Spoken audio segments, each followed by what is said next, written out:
Hair growth ఆయిల్ని prepare చేద్దాం. ముందుగా మందారం తీసుకోవాలి.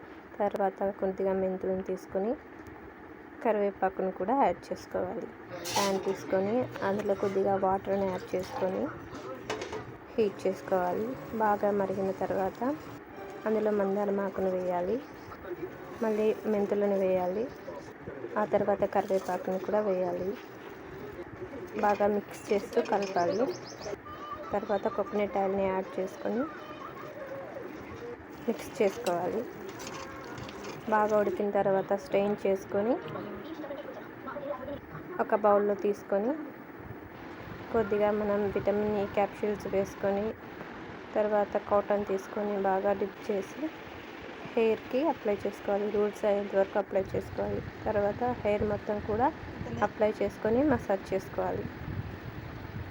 హెయిర్ అంతా అప్లై చేసుకున్న తర్వాత టై చేసుకొని హాఫ్ అన్ అవర్ తర్వాత స్నానం చేసుకోవాలి.